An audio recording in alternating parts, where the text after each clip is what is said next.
Nous survolons actuellement le nord de l'Égypte. Nous remontons par le Maktesh Ramon et nous voici maintenant au-dessus de la mer Morte. On voit les exploitations de sel ici à droite.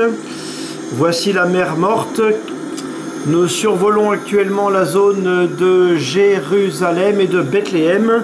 Bethléem étant le petit point en bas et Jérusalem le petit point en haut. Nous remontons petit à petit le long du Jourdain que nous apercevons comme une sorte de ligne ici. Nous survolons également la Samarie. Nous voici au-dessus de la Samarie, là où Jésus a rencontré la Samaritaine. La côte est à gauche, la côte méditerranéenne. Nous remontons et nous arrivons au-dessus du lac de Tibériade. Tibériade où l'on aperçoit Nazareth. Nazareth qui est ici, vous voyez, juste un peu au-dessus du sud du lac de Tibériade. Et puis également Tabga, le premier point en bas. Et à gauche, nous survolons également le mont des Béatitudes, avec le fameux mont des Béatitudes, là où Jésus a déclamé les 8 béatitudes.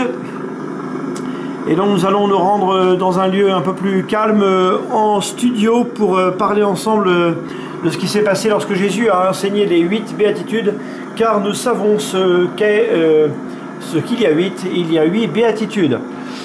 Nous survolons également une zone où se trouvent beaucoup de saints. Sainte Marie, bien sûr, Saint René Goupil, Sainte Catherine Tekakwitha, Sainte Louis et Zélie Martin, bienheureux Jerzy Popiełuszko. Nous survolons également Sainte Bernadette, Sainte Thérèse de l'Enfant Jésus, et également Saint Jean-Marie Vianney, et bien entendu l'origine de tous les saints, Dieu lui-même, le Père, le Fils et le Saint-Esprit, et Saint Joseph, à qui nous confions la garde de nos vies pendant cette crise que nous connaissons aujourd'hui. Alors mes chers amis, je suis dans des conditions du direct un petit peu compliquées, n'est-ce pas, où je suis chargé de vous parler des 8 béatitudes dans cette vidéo numéro 9. Savez-vous ce qu'il y a 8? Donc comme vous l'avez vu, sur le bord du lac de Génézareth, le lac de Tibériade, on l'appelle aussi comme ça, Jésus est monté sur une montagne. Alors une montagne, faut-il parler de montagne? Il ne faut pas penser aux Alpes ou aux Pyrénées, hein, c'est pas tout à fait la même chose. En réalité, c'est une grosse colline. Et donc Jésus était sur cette colline et il a déclamé ce qu'on appelle des béatitudes. Alors, béatitude, ça vient de beati en latin qui veut dire heureux. Il a dit par exemple en latin beati pauperes spiritu, bienheureux les pauvres en esprit, ou bienheureux ceux qui ont un cœur de pauvre. Voilà. Et donc ça c'est la première béatitude. Je lirai tout à l'heure pour terminer la liste des 8 béatitudes. Et Jésus dit une chose tout à fait étonnante.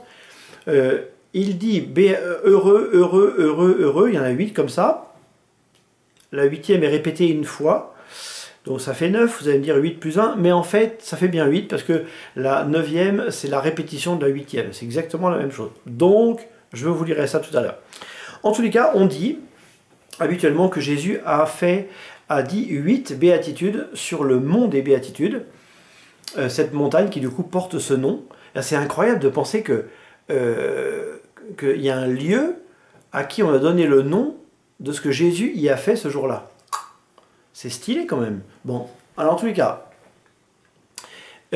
sur cette montagne, Jésus a déclamé 8 béatitudes. Alors j'ai demandé à ce qu'on survole, j'ai demandé à mon équipe technique qui est extrêmement fournie de plein de gens, si on peut dire, j'ai au moins 10 personnes voilà, comme service technique, et donc j'ai demandé à ce qu'on survole tous les saints. Savez-vous pourquoi? Ah, ça c'est une question difficile, hein. Peut-être que là il faudra de l'aide de vos parents ou peut-être des plus grands. Pourquoi donc après avoir survolé la carte du pays de Jésus, après avoir survolé le pays de Jésus, j'ai voulu survoler un certain nombre de saints que vous voyez juste derrière moi, pour vous parler des béatitudes. Ça, c'est difficile. Hein. Ça, c'est difficile. Mais par contre, ce qui est bien, c'est qu'après cette vidéo, vous le saurez.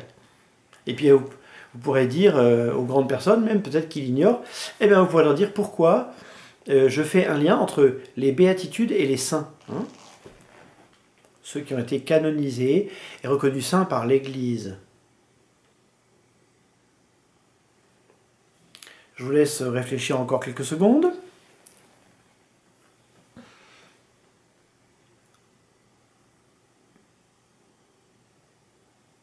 Allez, je ne vous fais pas trop attendre. En fait, il se trouve qu'on lit l'Évangile des Béatitudes le jour de la fête de la Toussaint, c'est-à-dire la fête de tous les saints. Pourquoi? Eh bien parce que les béatitudes, alors ça c'est, on pourrait dire qu'il y a deux choses à dire vraiment importantes sur les béatitudes. Et puis je vais en rajouter une petite troisième, puis ce sera terminé. La première chose importante à dire, c'est que les béatitudes en fait sont un portrait de Jésus. C'est-à-dire que si on veut connaître Jésus, il suffit de regarder les 8 béatitudes et de se dire, eh bien en fait ces béatitudes, Jésus les a vécues. Donc en fait, Jésus montre ce qu'il a vécu lui-même. Et donc, Jésus est vraiment pour nous le saint par excellence. Hein. Le vrai saint au sens plénier du terme, c'est Jésus. Hein. Même les saints qui sont là, qui sont des gars et des filles super, eh bien, même les saints n'ont pas vécu la sainteté à la façon de Jésus. Ils ont réussi à attraper 1 ou 2 béatitudes, ou 3 béatitudes, 4 béatitudes. Bon, peut-être. Mais en tout cas, les 8, seul Jésus les avait, parce que voilà, seul Jésus est saint d'une manière aussi parfaite que lui. Bon. Ça, c'est pour la sainteté de Jésus. C'est un autoportrait de Jésus, en réalité. Comment on le sait? Eh bien, parce qu'en fait, quand on a lu tous les évangiles, eh ben, on s'aperçoit qu'en effet, il a tout vécu. Voilà. Bon. Il suffit de lire tous les évangiles. Ça, c'est un peu long de lire tous les évangiles. Alors, du coup, voilà, on a simplement la conclusion. Donc, les 8 béatitudes sont un portrait de Jésus, et 2, on lit ça à la Toussaint parce que justement les saints sont ceux qui ont vécu les béatitudes et en fait l'évangile. Bon.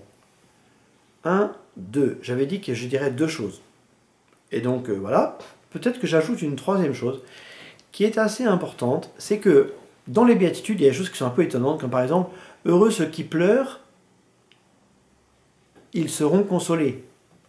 Ben, quand on pleure, on n'est pas heureux. Hein. Et c'est pas seulement parce que on sera consolé après avoir pleuré que heureux ceux qui pleurent. C'est aussi parce que, eh bien, en fait, même quand on pleure, on peut être heureux. Même quand on souffre, on peut être heureux.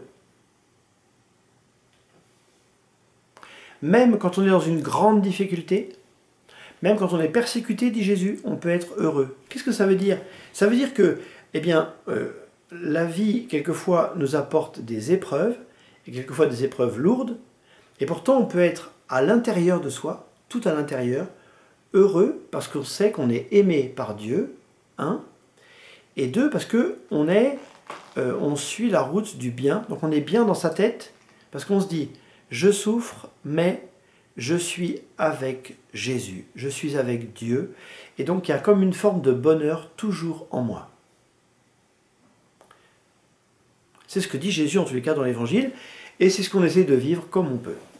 Il y a donc 8 béatitudes que je vais vous lire maintenant, et ainsi on connaît le chemin du bonheur qui est de s'attacher à Jésus, de coller le plus possible à Jésus, d'être ses disciples vraiment, et ainsi, quelles que soient les choses qu'on traverse, on pourra être heureux, c'est-à-dire profondément en paix avec Dieu, et 2, on pourra devenir saint. En fait, ce que je suis en train de vous dire, c'est que vous aussi, vous pouvez devenir saint, vous pouvez devenir des saints. Alors ça ne veut pas dire que vous allez avoir une espèce d'assiette derrière la tête qui fait faire l'auréole. Voilà, ça ne veut pas dire que tout le monde va faire des prières en pensant à vous dans des siècles, tout ça. Vous ne serez peut-être pas canonisé, ça n'a pas d'importance, ça. Ce qui compte, c'est que vous soyez saint, c'est-à-dire que vous accueilliez la sainteté de Dieu, hein, qui descend en vous, et que vous puissiez dire, oui, je peux être saint. Alors, je suis imparfait, mais je vais chercher à être le plus parfait possible, et ainsi, je serai saint. Alors, voici la liste des 8 béatitudes, dans une traduction qui n'est pas celle de la liturgie. Peut-être que je vais, ça c'est le problème du direct, je vais vous lire plutôt la version qu'on écoute à la messe. Donc, nous sommes dans le Nouveau Testament. Vous savez ce qu'il y a deux testaments, l'Ancien et le Nouveau. Dans le premier évangile, et j'ai pas bien entendu, c'est ça, Matthieu. Donc, le premier évangile, Matthieu, chapitre 5, et donc Jésus prononce un très très beau discours, voilà, qui fait 2 chapitres dans les évangiles, et voici ce qu'il dit. Matthieu, chapitre 5, versets 1 et suivant. Quand Jésus vit la foule, il gravit la montagne. Il s'assit, et ses disciples s'approchèrent. Alors, ouvrant la bouche, il se mit à les instruire. Il disait, « Heureux les pauvres de cœur, le royaume des cieux est à eux. Heureux les doux, ils obtiendront la terre promise. Heureux ceux qui pleurent, ils seront consolés. Heureux ceux qui ont faim et soif de la justice, ils seront rassasiés. Heureux les miséricordieux, ils obtiendront miséricorde. Heureux les cœurs purs, ils verront Dieu. Heureux les artisans de paix, ils seront appelés fils de Dieu. Heureux ceux qui sont persécutés pour la justice, le royaume des cieux est à eux. » Et là, Jésus reprend la 8e béatitude. « Heureux serez-vous si l'on vous insulte, si l'on vous persécute, et si l'on dit faussement toutes sortes de mal contre vous à cause de moi. Réjouissez-vous, soyez dans l'allégresse, car votre récompense sera grande dans les cieux. » Je vous souhaite non seulement de connaître les béatitudes, mais surtout de les vivre. Peut-être pourriez-vous vous demander comment vais-je vivre au moins l'une des béatitudes, ou peut-être même 2. À bientôt.